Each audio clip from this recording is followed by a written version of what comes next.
আবার আমি আহ সৈকত আর শিল্পার কাছে ফিরে যাব। আহ একটা জিনিস আমার না খুব জানার ইচ্ছে।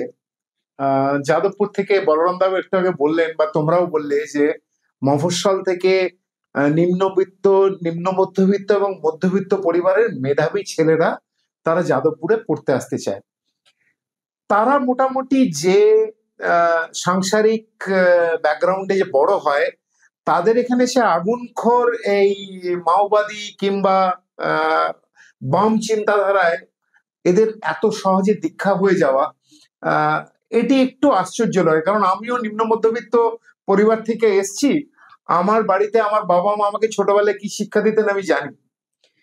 এদের এরকম ভাবে রূপান্তরটা কিভাবে হয়? মানে এই যে বড় দাদা, যে একটু আগে শুনলাম যে সিনিয়র লোকেরা যাদের হয়তো বহুদিন আগে তাদের ছাত্র জীবন শেষ হয়ে গেছে, তারাও সেখানে ছেলে ধরা হয়ে সেখানে দাঁড়িয়ে থাকে।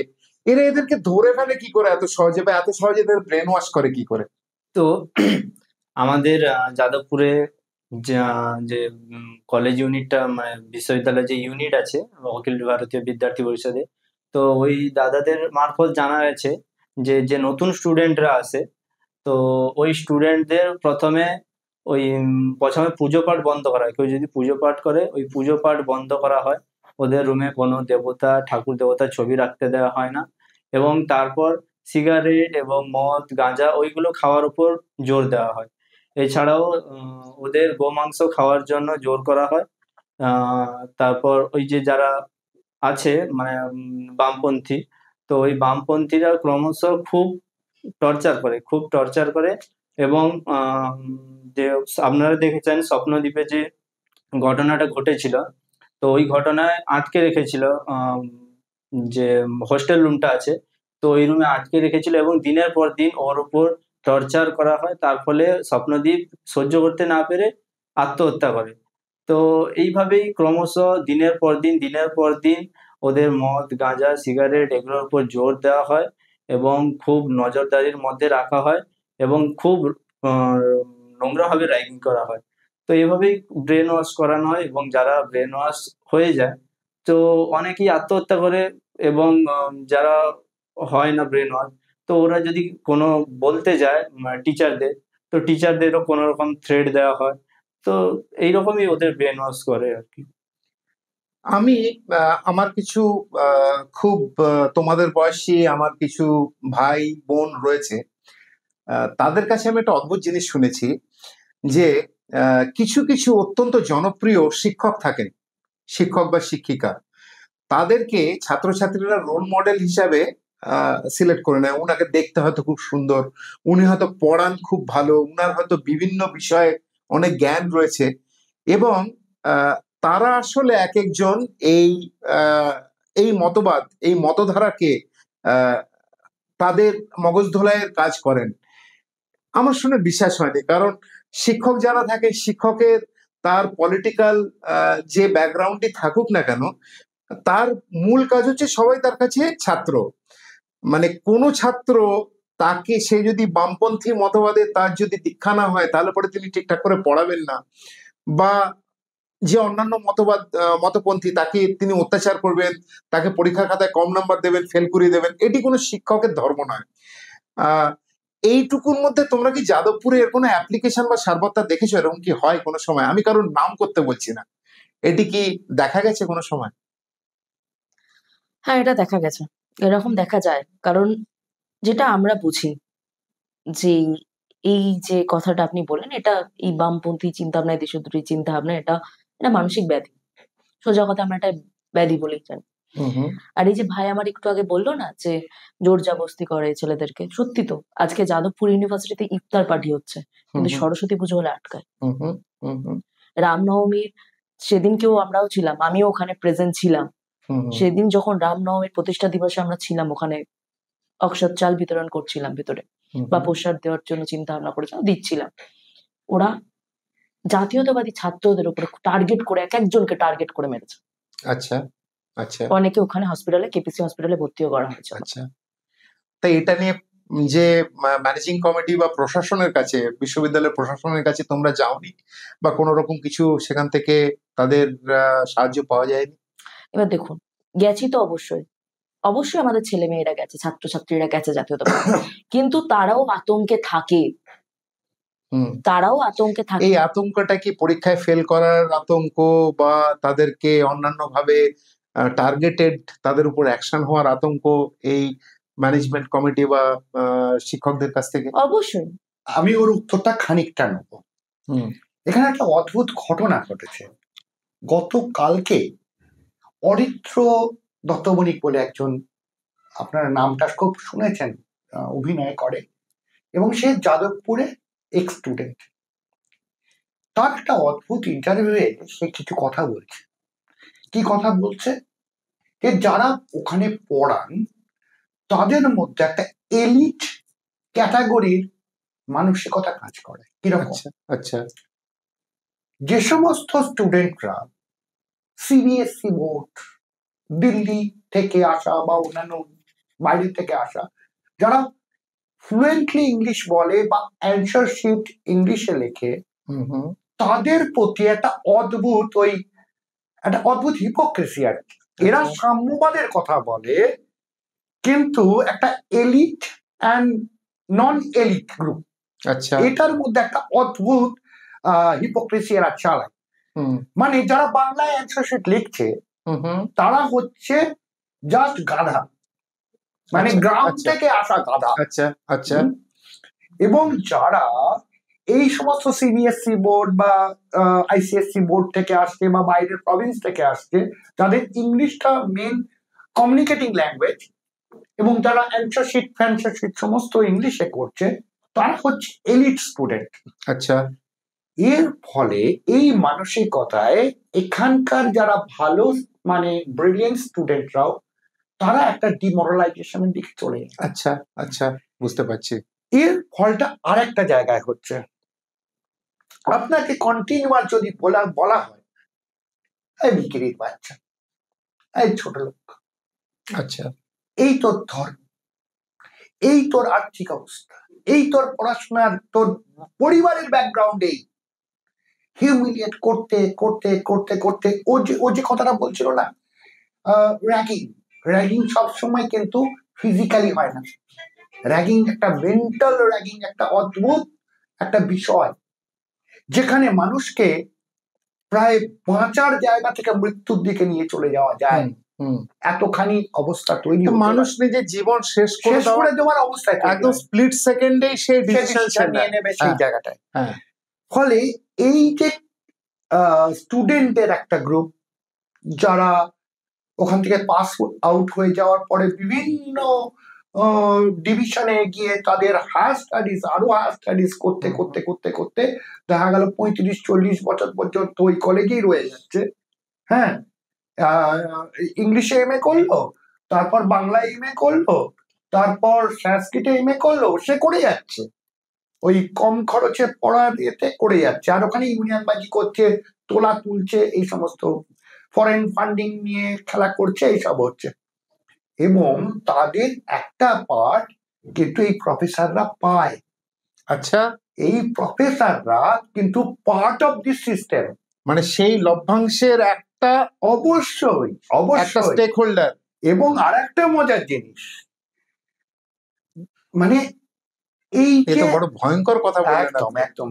এই মহিলা যারা ওখানে রিসার্চ করতে চান, ওখানকার যারা যাদবপুরের সেই সমস্ত ফ্যাকাল্টি, তারা সেক্সুয়ালি হিউমিলিয়েট করে। আমার কিছু বলার নেই। আপনারা ইনফরমেশন যদি নেন না, ভেতর থেকে যদি আপনার শিক্ষা ব্যবস্থার উপর আপনার মানে চলে আসবে আতঙ্ক। আপনি কাকে পাঠাবেন ওখানে? টাকা, কিভাবে আমি পিএইচডি করতে যাব, এত পরিমাণ টাকা লাগবে, তবে পেপার গুলো, এর পেপার ওর কাছে, ওর পেপার তার কাছে। এটা আমরা শুনেছি কিছুদিন আগে, যখন আরজি করের ঘটনাতে এই জিনিস এইটা হচ্ছে নরমাল প্র্যাকটিস, মানে সেম টেমপ্লেট এখানেও বসানো। একদম। আচ্ছা, এই ব্যবস্থাপনা। এরপরে তুমি বলো। দেখুন, যেটা দাদা বললো একদমই ঠিক, যে এখানে ছাত্রদের উপরে আমরা যখন যাই ইউনিভার্সিটিতে, আমরা কথা বলি ছাত্রদের সাথে, ছাত্রছাত্রী যারা আমাদের জাতীয়তাবাদী ছাত্র, সত্যি বলতে এদের উপরে খুব প্রেশার দেওয়া হয় যে নাম্বার কমিয়ে দেবে। হয়েছে তো প্রথম বিভাগে যারা আছে, এই যে স্বপ্নদ্বীপের সাথেই পড়েছে, আমাদেরই সংগঠন করে স্বপ্নদ্বীপের সাথে পড়েছে, বাংলা বিভাগে পড়েছে, বাংলা বিভাগে প্রথম বর্ষের ছাত্র। সে একই কথা বলছে যে এখানে ছাত্রদের উপরে খুব জোর মানে এতটাই প্রেশার দেওয়া হয়, যদি তাদের কথা না মানে, যারা হোস্টেলে থাকে তাদের তো কথা মানতেই হবে, যদি না মানে তাদের উপরে দিনের পর দিন র্যাগিং চলে। আচ্ছা, মানে সেটা বন্ধ করে না, নয় তাকে মৃত্যুর মুখে ঠেলে দেয়, যেটা বর্তমানে চলছে সেটাই চলে আসছে। আচ্ছা, আমিও তো ইঞ্জিনিয়ারিং কলেজে পড়েছি, সেখানে আমাদেরও র্যাগিং হয়েছে। সেই র্যাগিং এর তো একটা সময়সীমা থাকে, 2 মাস 3 মাস হবে, তারপর ওয়েলকাম দিয়ে দেয়, ওয়েলকাম দেওয়ার পর বন্ধু সিনিয়রের সাথে। এখানে তোমরা বলতে চাইছো যে এখানে যতদিন না পর্যন্ত তাকে বস বানানো যাবে বা তাকে বন্দি বানানো যাবে, ততক্ষণ পর্যন্ত তার উপর র্যাগিং চলতেই থাকবে? একদম চলবে, যতদিন না সে তার কথা শুনবে, সে এই মানসিকতা, তাদের যে মানসিকতা, বাম মনস্ক মানসিকতা, তাদের যতক্ষণ না সে মেনে নেবে, ততক্ষণ না তার উপরে দিনের পর দিন র্যাগিংই চলবে। মানে কলেজ ক্যাম্পাস এবং হোস্টেলগুলি হচ্ছে টর্চার চেম্বারের মডিফাইড রূপ বলতে চাইছো তোমরা? এবং ভয়ঙ্কর এবং ব্যাপার। যে স্টুডেন্ট ওপরে টর্চার হচ্ছিল, সে এবার টর্চারার হিসেবে আসবে।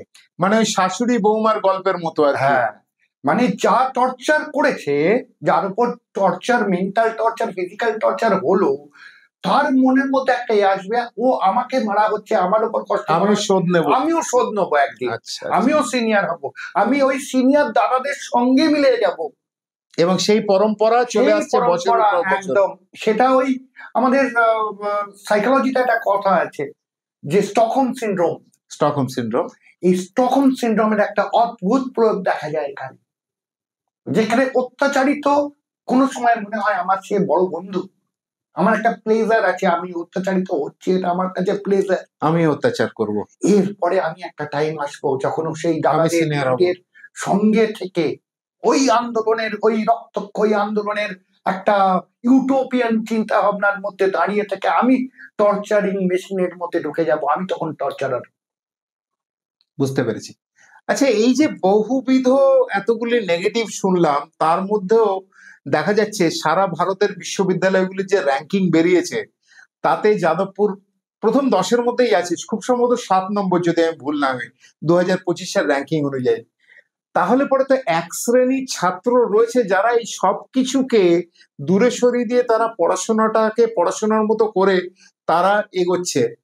তো তারা কি করে করছে? আর কিছু কিছু ছাত্র যারা মফস্বল, তাদের মধ্যে অনেকে মফস্বল থেকে আসছে বা গ্রাম থেকে আসছে, তো তারা কি করে সবকিছু এগেনস্ট অল অ্যাডভার্সিটিস যেটাকে বলা হয়, তারা এগুলোকে দূরে সরিয়ে রেখে তারা পড়াশোনা করে এগিয়ে যেতে পারছে?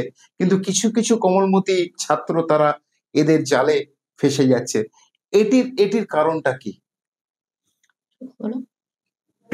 দেখুন, যাদবপুর বিশ্ববিদ্যালয়ের যারা আসে গ্রাম বাংলা থেকে, যেসব ব্রিলিয়ান্ট স্টুডেন্টরা আসে, তো কিছু কিছু স্টুডেন্ট থাকে যারা অলরেডি বামপন্থা মনোভাবাপন্ন থাকেন।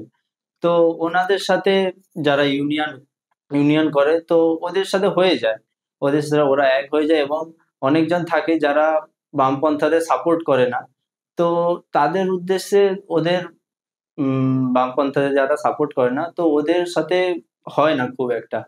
এবং যারা মানিয়ে নিতে পারবে তারা পড়াশোনা করবে, এবং ওই পড়াশোনা করে তারপর অন্যান্য জায়গায় যাবে। এবং যারা মানিয়ে নিতে পারবে না, তারা এরকম স্বপ্নদ্বীপের মতো শিকার হবে, স্বপ্নদ্বীপের হত্যার মতো শিকার হবে। যারা অ্যাডজাস্ট করে চলতে পারবে তারা তাদের রেজাল্ট পারবে, কিন্তু যারা চলতে পারবে না তাদের ওরকম স্বপ্নভঙ্গই হবে। আচ্ছা, আমি ঘুরিয়ে একটা প্রশ্ন করব, শিল্পার কাছে এই প্রশ্নটা করব আমি। আমরা ম্যানেজমেন্টের যখন আমরা থিওরির কথা বলি, কোনো একটি কিছু সমস্যা এলে পরে সেই সমস্যার যে প্রথম কাজটি করতে হয় সেটা হচ্ছে root cause analysis. Root cause analysis করে কারণগুলি কি কি আছে সেগুলোকে আমরা লিস্ট করি এবং সেগুলোকে একটা একটা করে আমরা বন্ধ করতে শুরু করি, যাতে এই ধরনের সমস্যা ভবিষ্যতে আর না আসে। সাংগঠনিক দিক দিয়ে অখিল ভারতীয় বিদ্যা পরিষদের তোমাদের এখানে আলোচনা কি হচ্ছে, যদি একটু পুরো ডিটেলে, কেউ কারোর গেম প্ল্যান বলে না, যদি একটু জানতে পারা যায় যে এই যে ভয়ঙ্কর একটা দ্রোহকাল চলছে এখানে,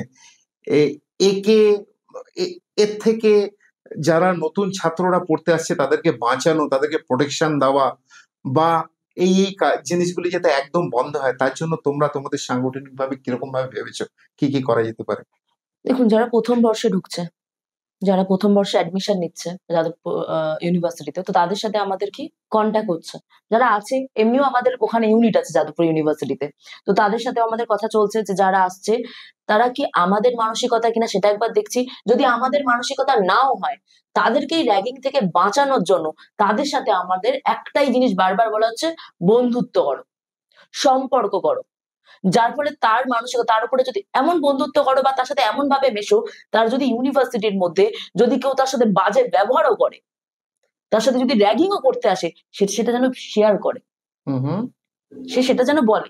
সেখান থেকে আমরা তাদেরকে বাঁচিয়ে নিতে পারবো বা তাদেরকে আমরা বোঝাতে পারবো।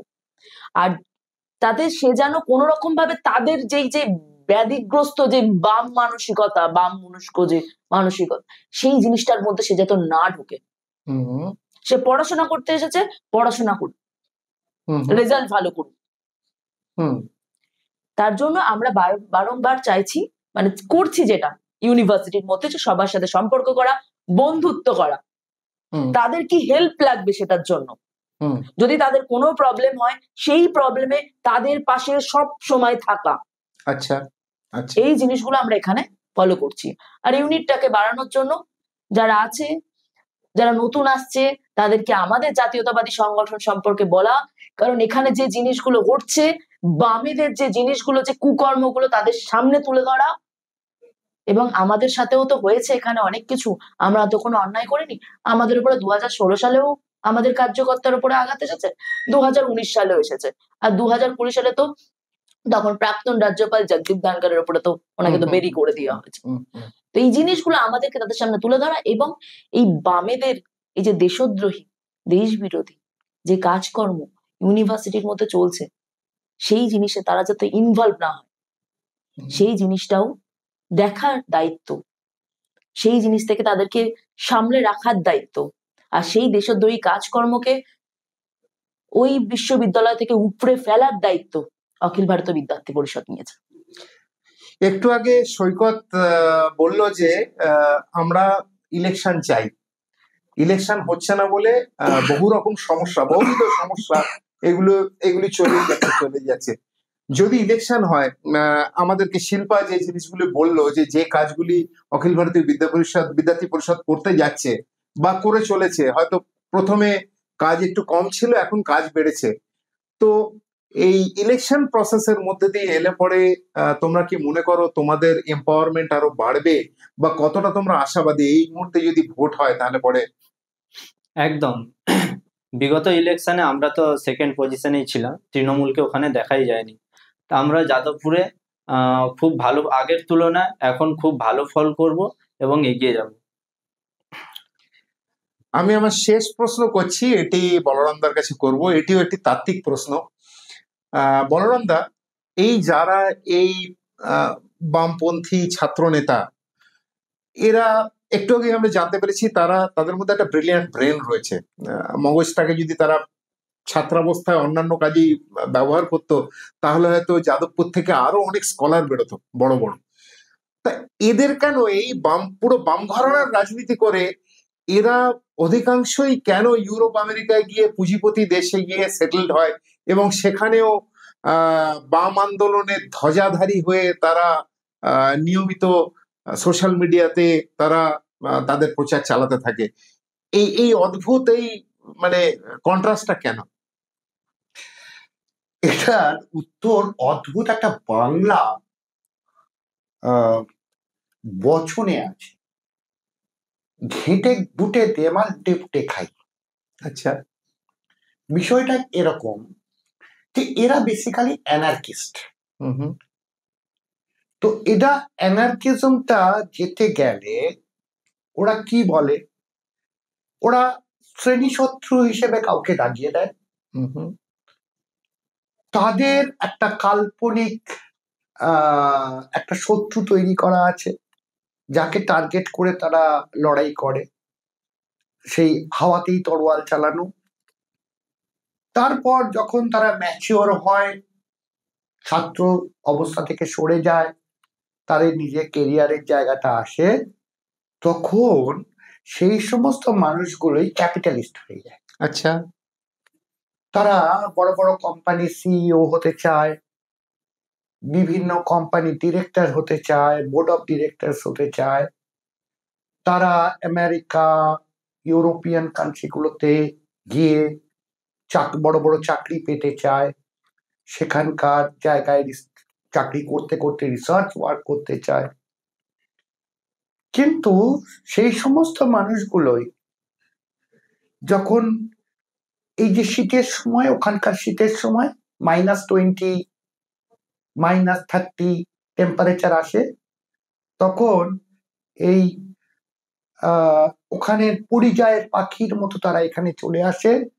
এখানে এসে তারা আবার ওই মার্ক্সবাদের চর্বিত চর্বণগুলোকে আবার মুখের ভেতর থেকে ওগড়ায়।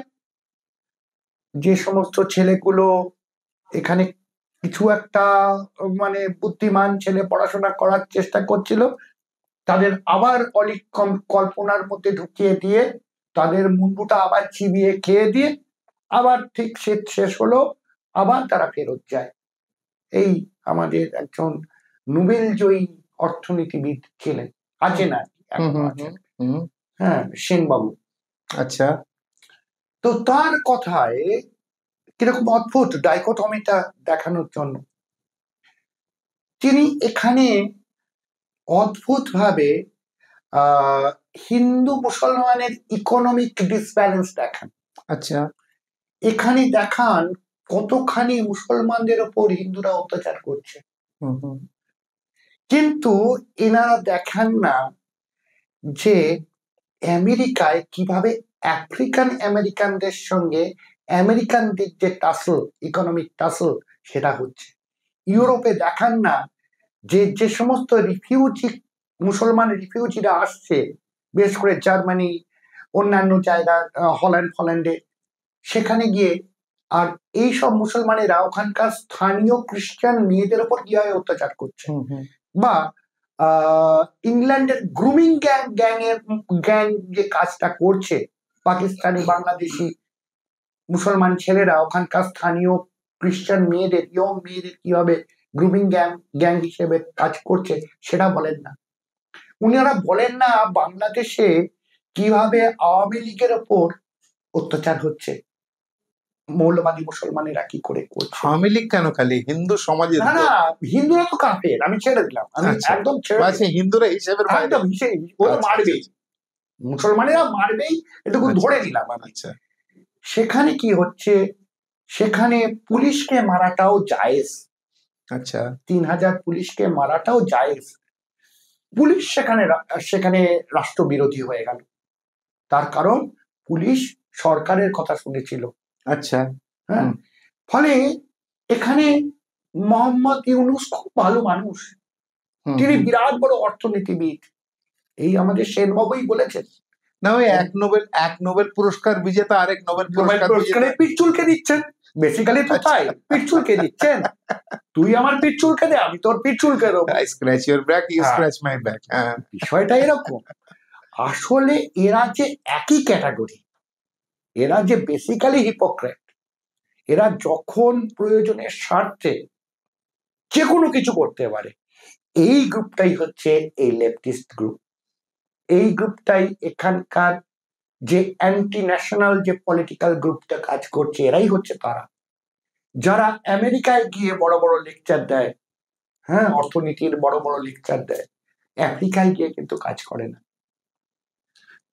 ল্যাটিন আমেরিকার উন্নয়নের জন্য কাজ করে না, যা কাজ হবে পাশ্চাত্য দেশে। একদম, যেখানটায় একটা ফার্টাইল ল্যান্ড আছে, এটাকে এক্সপ্লয়েট করা যাবে না। এ তো হিস্ট্রি রিপিটস ইটসেলফ। কারণ কার্ল মার্কসের যে প্রথম যে আমাদের যে বইটি উনি লিখেছিলেন, দাস ক্যাপিটাল, তো তার দেশে তো কেউ ছাপাইনি, উনাকে সেই পুঁজিপতি আমেরিকার কাছেই আসতে হয়েছিল সেই বই ছাপাতে। মানে এই হিস্ট্রি চলে আসছে এদের আজন্ম কাল, এই হিপোক্রেসিটা চলান। ঠিক আছে, অনেক ধন্যবাদ আপনাদের তিনজনকে। এই যা বিষয় আমাদের, এই বিষয়ে একদিনে 30-40 মিনিটের মধ্যে একে আমরা শেষ করতে পারবো না।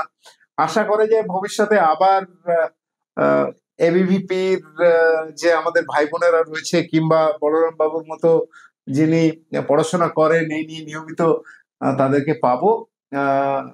খুব অনেকগুলি বিষয় নিয়ে আমরা আলোচনা করেছি, এবং এই বিষয়গুলির মধ্যে থেকে একটা রূপরেখা আগামী দিনে অখিল ভারতীয় বিদ্যার্থী পরিষদ কিরকম ভাবে তাদের আন্দোলনের অভিমুখ রাখতে চলেছে, বা কিরকম ভাবে এই যে ছাত্র ছাত্রীদের উপর এই ক্যাম্পাসের মধ্যে যে এরকম অত্যাচার হয়, অত্যাচার থেকে তারা কিভাবে ঢাল হিসাবে কাজ করে তাদেরকে বাঁচাতে চাইছে, তার সামান্য হলেও রূপরেখা পাওয়া গেল। এবং এই রূপরেখাই আগামী দিনে হয়তো বৃহৎ মহিরুহে পরিণত হবে। আপনাদের তিনজনকে অনেক ধন্যবাদ। আবার কোনো না কোনো দিন দেখা হবে। নমস্কার, সবাই ভালো থাকবেন।